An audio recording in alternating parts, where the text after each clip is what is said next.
ಯುದ್ಧ ತೊಲಗಬೇಕು, ಶಾಂತಿ ನೆಲೆಸಬೇಕು ಅಂತ ಹೇಳ್ಕೊಂಡು ನಮ್ಮ ಈ ಒಂದು ರಾಮಾಜಿಯವರು ನೋಡಿ ಕೂಗ್ತಾರೆ, ಇವ್ರನ್ನ ಹಳೆಯ ಸೇವೆ ಮಾಡುವಂತ ಏನಾಗುವುದಿಲ್ಲ, ಒಂದು ಧ್ವನಿ ಮಾತ್ರ ಹೆಚ್ಚಿಗೆ ಸಾಧ್ಯ ಇದೆ. ಹಾಗಾಗಿ ಜಾಗತಿಕ ಯುದ್ಧ ವಿರೋಧಿಸಿ ರಾಮಾಂಜಿಯಿಂದ ಮೌನ ಪ್ರತಿಭಟನೆ.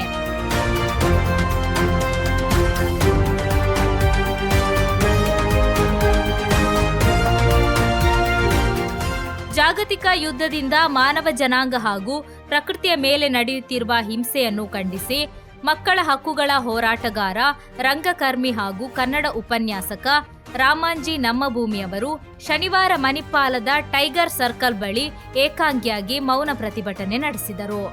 ಈ ವೇಳೆ ಮಾತನಾಡಿದ ಅವರು, ಜಾಗತಿಕ ಶಾಂತಿ, ಸಹಬಾಳ್ವೆ, ಮಾನವೀಯ ಮೌಲ್ಯಗಳು ಹಾಗೂ ಮಕ್ಕಳ ಭವಿಷ್ಯದ ರಕ್ಷಣೆಗಾಗಿ ತಮ್ಮ ನೈತಿಕ ಹೋರಾಟ ಮುಂದುವರಿಸಿರುವುದಾಗಿ ತಿಳಿಸಿದರು. ಮಾಜಿ ಸಚಿವ ವಿನಯ್ ಕುಮಾರ್ ಸೊರಕೆ ಮಾತನಾಡಿ, ಯುದ್ಧಗಳು ಮಾನವ ಸಮಾಜ ಮತ್ತು ಪರಿಸರಕ್ಕೆ ಮಾರಕವಾಗಿದ್ದು, ರಾಮಾಂಜಿಯವರ ಈ ಶಾಂತಿ ಹೋರಾಟ ಜನಾಂದೋಲನವಾಗಿ ರೂಪುಗೊಳ್ಳಬೇಕು ಎಂದು ಅಭಿಪ್ರಾಯಪಟ್ಟರು. ಬೆಳಗ್ಗೆ 8:30ರಿಂದ ಸಂಜೆ 6:30ರವರೆಗೆ ನಡೆದ ಪ್ರತಿಭಟನೆಗೆ ಶಿಕ್ಷಣ ತಜ್ಞ ಡಾಕ್ಟರ್ ಮಹಾಬಲೇಶ್ವರ ರಾವ್, ರಂಗಕರ್ಮಿ ರವಿರಾಜ್ ಎಚ್ಪಿ, ಕಲಾವಿದ ಭಾಸ್ಕರ ಮಣಿಪಾಳ, ಕವಿ ಅಂಶುಮಾಲಿ ಸೇರಿದಂತೆ ಹಲವರು ಬೆಂಬಲ ವ್ಯಕ್ತಪಡಿಸಿದರು. ಎಲ್ಲರೂ ಇನ್ನು ಮುಂದೆ ತಿಳಿದುಕೊಂಡು ನಮಗೆ ಯುದ್ಧ ಬೇಡ, ಶಾಂತಿ ನೆಲೆಸಬೇಕು, ಜಗತ್ತು ಶಾಂತವಾಗಿರಬೇಕು, ನಾವೆಲ್ಲರೂ ಒಗ್ಗಟ್ಟಿನಿಂದ ಬದುಕಬೇಕು ಅನ್ನುವಂಥದ್ದೇ ಇವರ ಆಶಯ.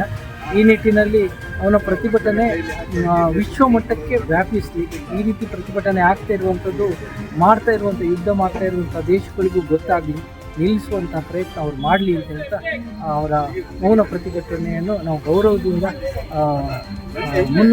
ಮುಂದುವರಿಸಲಿ ಅಂತ ಹೇಳ್ತಾ ಎಲ್ಲರೂ ಶಾಂತಿಯನ್ನು ಬಯಸೋಣ ಅಂತ ಹೇಳ್ತಾ ನಾನು ಮಾತನಾಡ್ತೇನೆ.